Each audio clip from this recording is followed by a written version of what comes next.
Hello दोस्तों, मैं हूँ थ्रेसिया और आप सभी को बहुत बहुत स्वागत है हमारे यूट्यूब चैनल पर। हमारा आज का टॉपिक है मशहूर शायर फैज़ अहमद फैज़।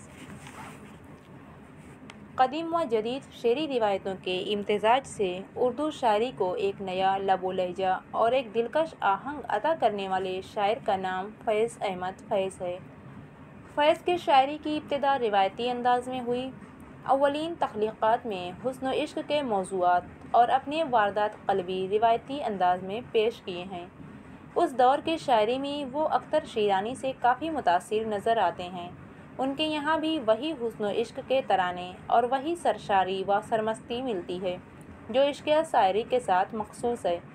नक्श फरियादी की इब्तिदाई नज़में खुदा वो वक्त ना लाए कि सोगवार हों तो मेरी जान अब भी अपना हुस्न वापस फेर दो मुझको, उसी कबील की हैं। ये नज़में हल्की फुल्की शौर व फ़िक्र से खाली लतीफ़ जज्बात और नाजुक लम्हात की देन हैं। उनमें समाजी कशमकश और हालात की तलख़ी का एहसास कम मिलता है। जज्बातियत और तख़य्युल आराई ने उन नज़मों में बड़ी दिलकशी पैदा कर दी है। लेकिन फैज़ की शायरी का ये दौर बहुत जल्द गुजर गया। समाजी शऊर ने गमे महबूब के साथ गमे रोज़गार से भी आशना कर दिया।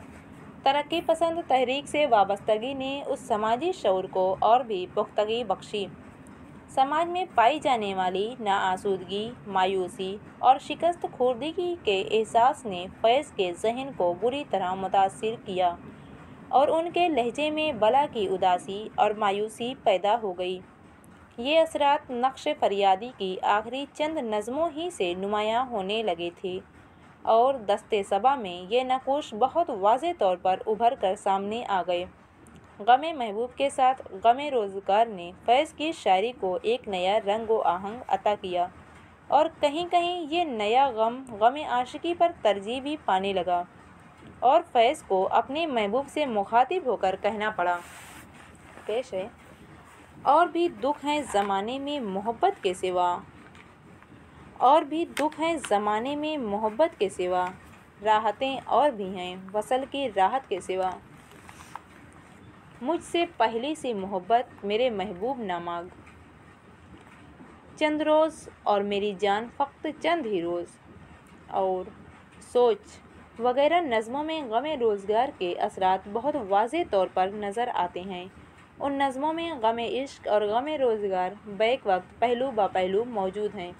अभी फैज़ को गमे ज़माना को गमे मोहब्बत में ढाल लेने का सलीका नहीं आया था, जिसकी वजह से कहीं कहीं उन नज़मों में बेकैफ़ी पैदा हो गई है।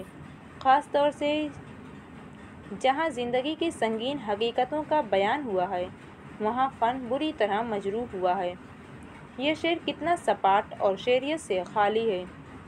जब कभी बिकता है बाज़ारों में मज़दूर का गोश्त, जब कभी बिकता है बाज़ारों में मज़दूर का गोश्त, शाहराहों पे गरीब का लहू बिकता है। लेकिन फैज़ के यहाँ ये रंग बस चंद मुकामात पर नज़र आता है। तरक्की पसंद तहरीक से ताल्लुक़ रखने के बावजूद फैज़ तख्लीकी अमल में अपने हमअसर तरक्की पसंद शोरा से मुख्तलिफ नज़र आते हैं। वो इनकलाब पसंद होने के बावजूद इनकलाबी शायरी नहीं करते। उनके यहाँ झल्लाहट, नाराबाजी और ख़तीबाना शान नहीं पैदा होने पाती।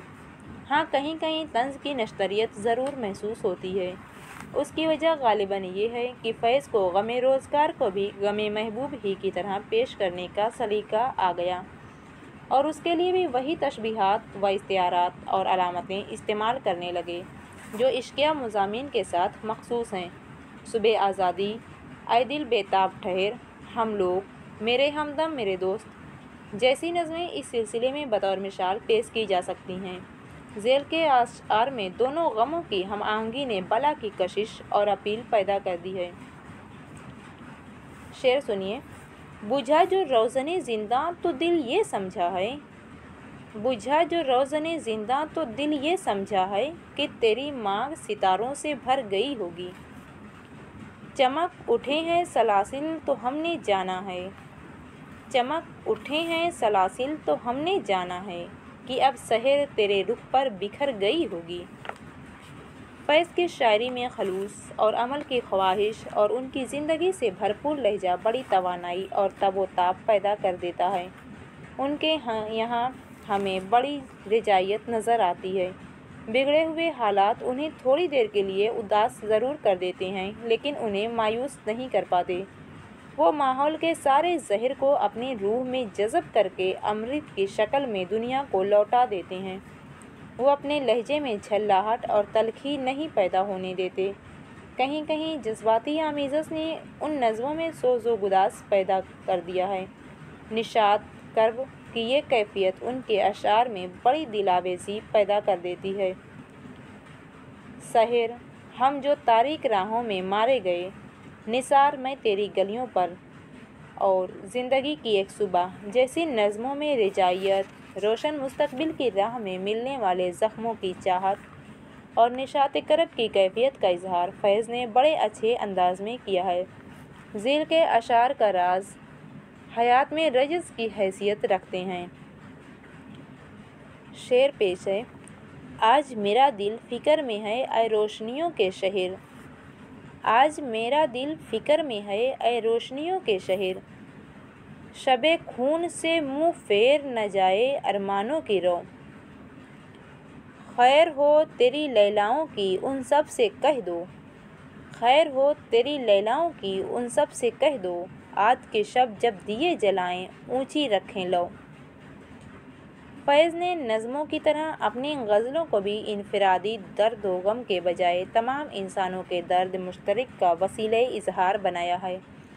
ان میں نازک اور لطیف لمحات کی نرمی، نزاکت اور لوچ کے ساتھ ساتھ ایک سوز، درد اور گھلاوٹ بھی ہے جو غم عشق کے ساتھ ساتھ غم روزگار کی بھی دین ہے۔ ان غزلوں میں جذباتی اور رومانی عناصر کے ساتھ ساتھ حقیقت پسندانہ معنویت کے عناصر بھی نمایاں ہیں، اور غم محبت کے ساتھ انسانی درد و غم کے نقوش بھی ابھر کر سامنے آتے ہیں۔ شعر سنیے گا۔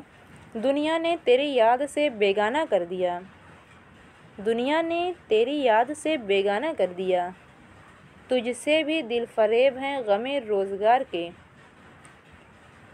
کر رہا تھا غم جہاں کا حساب، کر رہا تھا غم جہاں کا حساب، آج تم بے حساب یاد آئے۔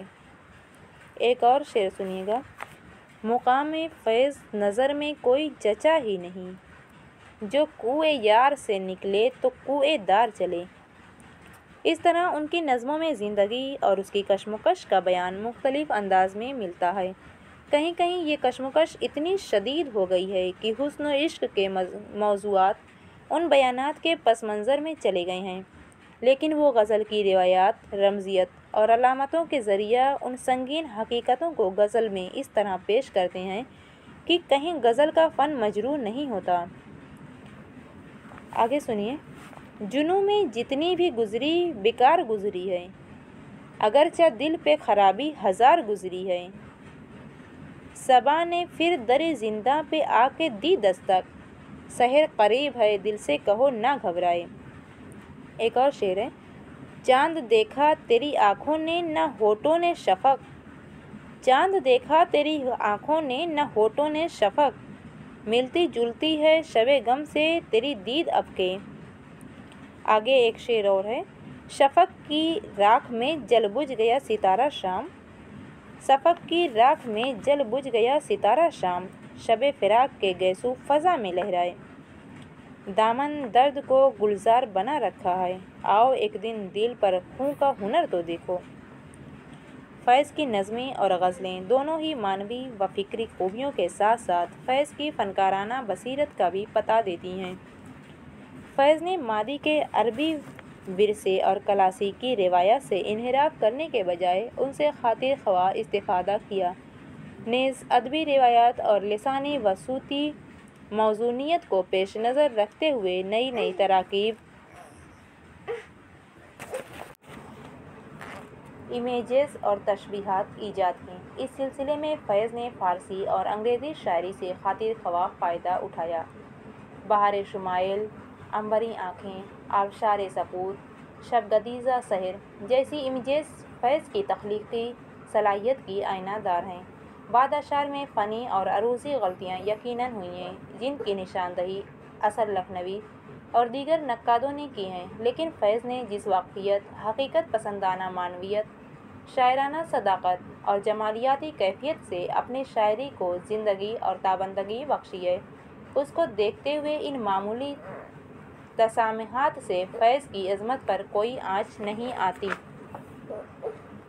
Thanks for watching. Please like and subscribe.